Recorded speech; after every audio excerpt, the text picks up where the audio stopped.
राज्य में ले लेते, किंतु वही बात हो, गए चित्रकूट से लौटे और 14 वर्ष राज्य चलाया। कई लोगों को लगता है क्या आवश्यकता थी? अंत में जी यही तो कह रहे थे राज्य करो, बाद में श्री राम को सौंप देना। चित्रकूट की यात्रा करना और यात्रा करने के बाद फिर आना और राज्य चलाना, इसमें अंतर क्या? यह तो व्यर्थ का परिश्रम है। पर याद रखिए, श्री भरत जी चित्रकूट में गए और वहां क्या लेकर के लौटे, कितने प्रसन्न है। बोले प्रभु की पादुका को सिर पर रखे हुए लौटे। इतने प्रसन्न क्यों है? सूत्र यह है, गुरु वशिष्ठ कह रहे थे कि पिताजी ने राज्य ले लिया, तुम ले लो, और तुम बाद में चाहो तो राम को दे दो, हो जाएगा धर्म का पालन। पर श्री भरत का तात्पर्य था प्रभु की वस्तु को ही हम अपना मानो और फिर बड़ी उदारता पूर्वक कहे कि लीजिए मैं आपको दिए देता हूं। तो ये कोई धर्म हुआ?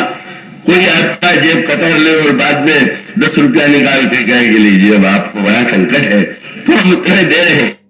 उन्होंने यही कहा कि बस पादुका प्रभु ने दिया, बस मुझे मैं जो चाहता था मिल गया। राज्य चलाने में मुझे आपत्ति नहीं, उस धर्म में आपत्ति नहीं, पर मैं ये चाहता था कि प्रभु पहले ये स्वीकार कर ले। उन्होंने किया था अयोध्या के समाज से, मैं नहीं मानता कि पिताजी का राज्य है और पिताजी को राज्य देने का अधिकार। तब किसका है? बोले संपत्ति सब रघुपति कहा है, ये प्रभु की संपत्ति है। जब पादुका दिया तो भरत जी बड़े प्रसन्न, बोले प्रभु आपने जो मैं चाहता था आपने स्वीकार कर दिया। क्या?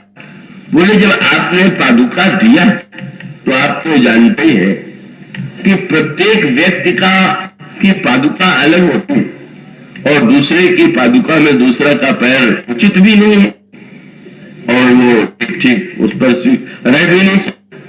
तो गुरुदेव प्रभु जब आपने पादुका दिया तो आपने ये मान लिया होगा कि अयोध्या का राज्य पद आपका है, तभी तो उसके लिए पादुका दे रहे।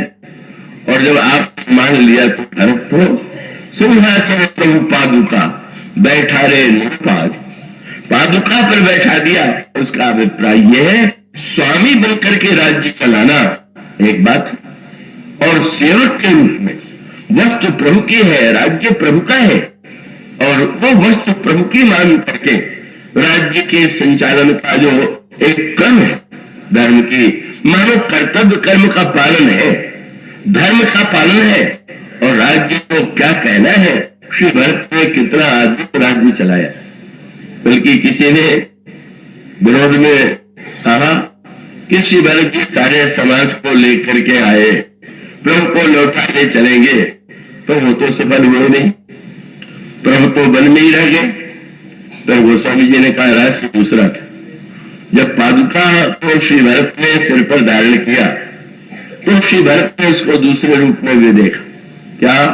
बोले भरत मुदित अवलंब लहेते अस सुख जस सिया राम थे। प्रभु ने मानो पादुका देते हुए संकेत कर दिया कि इस रूप में मैं ही चल रहा हूं तुम्हारे साथ, तुम लौटाने आए थे ना, तो चलो भाई चुप करके तुम्हारे साथ चल रहे।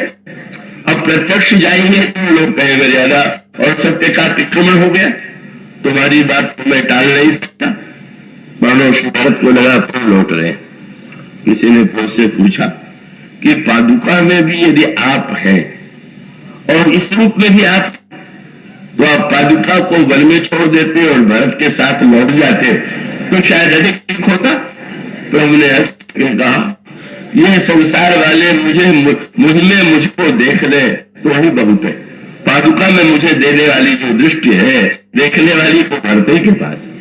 और प्रभु ने कहा भरत के पास एक जड़ी है जो किसी के पास नहीं। बोले लोगों को तो दिखाई दे रहा है मैं चेतन हूं और पादुका जड़ है, पर भरत प्रसन्नता से क्यों ले गया?